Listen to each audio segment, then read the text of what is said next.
زبور کی کتاب باب نمبر 91۔ جو حق تعالیٰ کے پردہ میں رہتا ہے وہ قادر مطلق کے سایہ میں سکونت کرے گا۔ میں خداوند کے بارے میں کہوں گا، وہی میری پناہ اور میرا گڑھ ہے، وہ میرا خدا ہے جس پر میرا توکل ہے۔ کیونکہ وہ مجھے سیاد کے پھندے سے اور مہلک وبا سے چھڑائے گا۔ وہ تجھے اپنے پروں سے چھپا لے گا اور تجھے اس کے بازوؤں کے نیچے پناہ ملے گی۔ اس کی سچائی ڈھال اور سپر ہے۔ تو نہ رات کی ہیبت سے ڈرے گا، نہ دن کو اڑنے والے تیر سے، نہ اس وبا سے جو اندھیرے میں چلتی ہے، نہ اس ہلاکت سے جو دوپہر کو ویران کرتی ہے۔ تیرے آس پاس 1000 گر جائیں گے اور تیرے دائنے ہاتھ کی طرف 10,000، لیکن وہ تیرے نزدیک نہ آئے گی۔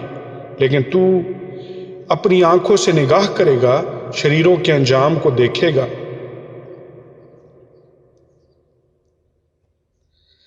پر تو اے خداوند میری پناہ ہے، تو نے حق تعالیٰ کو اپنا مسکن بنا لیا ہے۔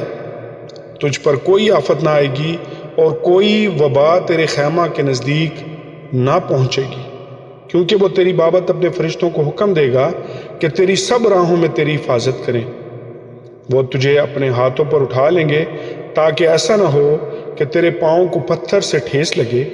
تو شیر ببر اور افی کو روندے گا، تو جوان شیر اور اژدہا کو پامال کرے گا۔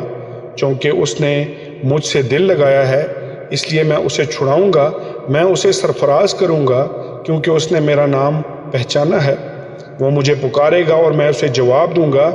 میں مصیبت میں اس کے ساتھ رہوں گا، میں اسے چھڑاؤں گا اور عزت بخشوں گا۔ میں اسے عمر کی درازی سے آسودہ کروں گا اور اپنی نجات اسے دکھاؤں گا۔ خداوند کے پاک کلام کے پڑھے اور سنے جانے پر اس کی خاص برکت ہو۔